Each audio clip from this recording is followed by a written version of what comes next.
Assalamualaikum warahmatullahi wabarakatuh. Shalom, Om Swastiastu, Nama Budaya, dan salam kebajikan. Perkenalkan, nama saya Husnadia Anggreni dengan NIM A11125100003. Saya dari kelompok 8 mata kuliah pengantar pendidikan dengan dosen pengampu Ibu Nur Halifah, SPD, MPD. Pada kesempatan kali ini, saya akan mempresentasikan hasil makalah kelompok kami yang berjudul Isu-isu Pendidikan yang ada di Indonesia. Saya juga akan menyampaikan kesimpulan dan pesan di akhir presentasi. Pendidikan memiliki peran penting dalam membentuk kualitas sumber daya manusia dan menentukan arah pembangunan bangsa. Di Indonesia, sistem pendidikan menghadapi berbagai tantangan, termasuk kesenjangan akses, rendahnya mutu, serta pergeseran nilai di tengah arus globalisasi. Oleh karena itu, isu-isu strategis dalam dunia pendidikan perlu menjadi perhatian utama, terutama terkait dengan penerapan pendidikan inklusif, penguatan pendidikan karakter, dan perwujudan pendidikan untuk pembangunan berkelanjutan. Pendidikan inklusif adalah suatu sistem pendidikan yang memberikan kesempatan kepada semua anak untuk belajar bersama dalam satu lingkungan sekolah, tanpa adanya diskriminasi, baik itu anak dengan kebutuhan khusus, perbedaan fisik, intelektual, sosial, ekonomi, maupun latar belakang budaya. Pendidikan inklusif memiliki prinsip bahwa setiap anak memiliki hak yang sama untuk memperoleh pendidikan yang layak sesuai dengan Undang-Undang Dasar tahun 1945 dan berbagai regulasi pendidikan nasional. Tujuan utama dari pendidikan inklusif adalah menciptakan lingkungan belajar yang ramah, menghargai perbedaan, serta mendorong setiap peserta didik untuk berkembang sesuai dengan potensi yang dimilikinya. Di Indonesia, penerapan pendidikan inklusif sudah dimulai sejak adanya Undang-Undang Nomor 20 Tahun 2003 tentang Sistem Pendidikan Nasional. Kemudian diperkuat dengan Peraturan Menteri Pendidikan Nasional Nomor 70 Tahun 2009 tentang pendidikan inklusif. Melalui kebijakan ini, sekolah-sekolah reguler diberikan kesempatan untuk menerima dan mendidik anak berkebutuhan khusus agar mereka dapat belajar bersama dengan teman-temannya. Penerapan pendidikan inklusif dilakukan dengan menyediakan guru pendamping khusus, menyesuaikan kurikulum agar lebih fleksibel, serta menyediakan sarana dan prasarana yang mendukung kebutuhan peserta didik. Selain itu, pemerintah juga mendorong adanya kerjasama antara sekolah, keluarga, dan masyarakat untuk menciptakan lingkungan belajar yang mendukung. Dengan langkah-langkah tersebut, pendidikan inklusif diharapkan dapat berjalan dengan baik dan menjadi salah satu solusi untuk mewujudkan pendidikan yang adil dan merata di Indonesia. Pendidikan karakter merupakan proses sistematis untuk menanamkan nilai-nilai moral, etika, dan kebijakan yang menjadi landasan dalam bersikap dan bertindak. Pendidikan ini bukan hanya sebatas pengajaran tentang benar atau salah, melainkan juga membiasakan peserta didik untuk melakukan hal yang baik dalam kehidupan sehari-hari. Nilai-nilai utama yang dikembangkan dalam pendidikan karakter di Indonesia biasanya berlandaskan pada Pancasila, seperti religiusitas, nasionalisme, gotong royong, integritas, serta kemandirian. Dengan demikian, pendidikan karakter berperan membentuk pribadi peserta didik yang tidak hanya cerdas secara intelektual, tetapi juga memiliki kepribadian yang kuat.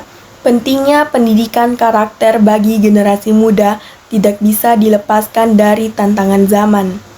Arus globalisasi, kemajuan teknologi, dan keterbukaan informasi membawa banyak pengaruh baik positif maupun negatif. Generasi muda yang tidak memiliki fondasi karakter yang kuat akan rentan terhadap perilaku menyimpang, seperti intoleransi, individualisme, kurangnya rasa hormat, dan lunturnya nilai kebangsaan. Disinilah pendidikan karakter berperan penting, yaitu menanamkan kesadaran akan jati diri, menumbuhkan sikap disiplin, membangun kejujuran, mengajarkan tanggung jawab, serta melatih empati dan kepedulian terhadap orang lain. Selain itu, pendidikan karakter juga berfungsi mempersiapkan generasi muda agar mampu menjadi pemimpin masa depan yang berintegritas. Seorang pemimpin yang cerdas tetapi tanpa karakter yang tidak baik berpotensi menyalahgunakan kekuasaan, sementara pemimpin dengan karakter yang kuat akan menjadikan kecerdasan sebagai sarana untuk membangun masyarakat yang lebih adil dan sejahtera. Oleh karena itu, pendidikan karakter sangat relevan untuk diterapkan di sekolah, keluarga, maupun masyarakat.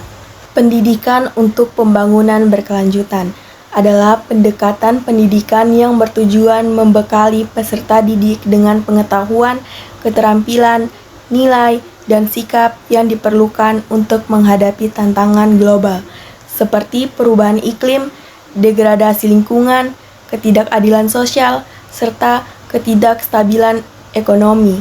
Pendidikan ini berlandaskan pada gagasan bahwa pembangunan tidak hanya mengejar pertumbuhan ekonomi, tetapi juga harus memperhatikan keberlanjutan lingkungan dan keadilan sosial bagi generasi sekarang maupun yang akan datang. Peran pendidikan untuk pembangunan berkelanjutan sangatlah penting.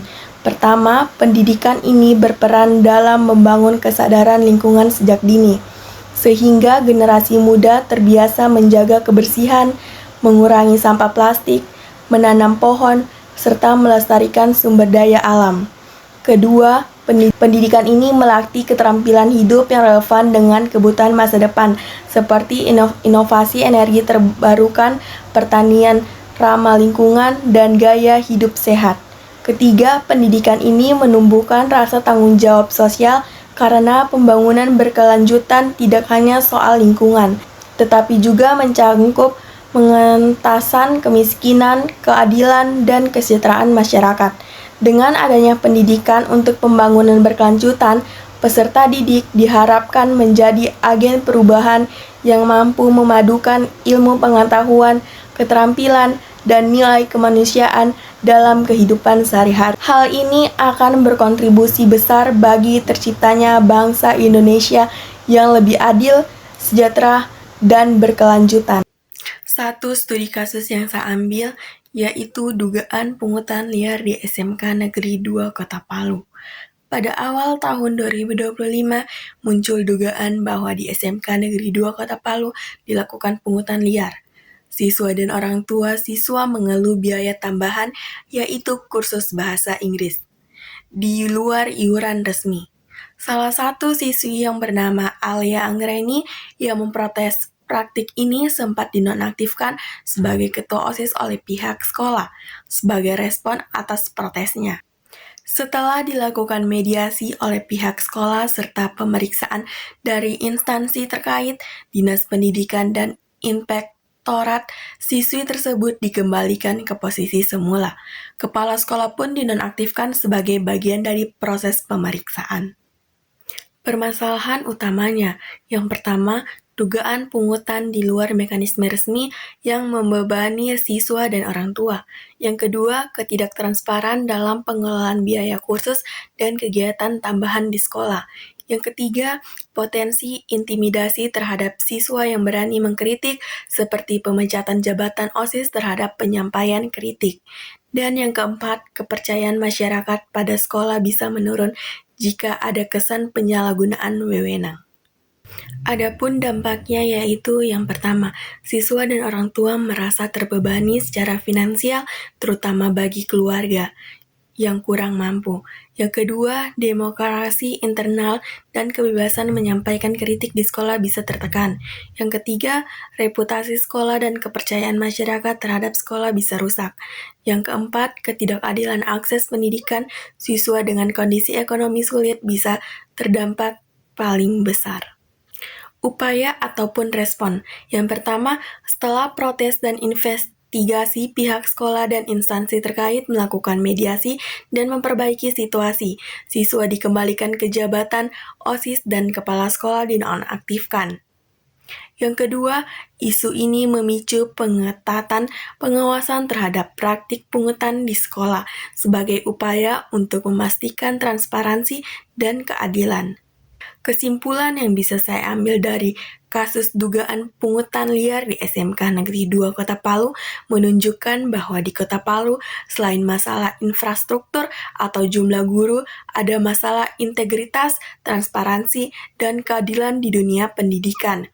Untuk menjamin akses pendidikan yang adil, perlu pengawasan dan regulasi yang tegas terhadap semua biaya sekolah dan aktivitas tambahan.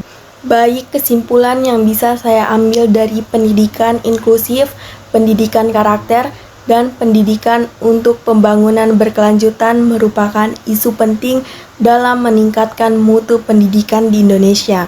Ketiganya berperan membentuk generasi muda yang cerdas, berakhlak mulia, serta peduli terhadap lingkungan dan masa depan bangsa kreativitas. Itulah hasil presentasi saya dari kelompok 8 dengan judul materi isu-isu pendidikan yang ada di Indonesia. Terima kasih sudah menonton. Mohon maaf apabila ada salah kata. Saya akhiri, wabillahi taufiq wal hidayah.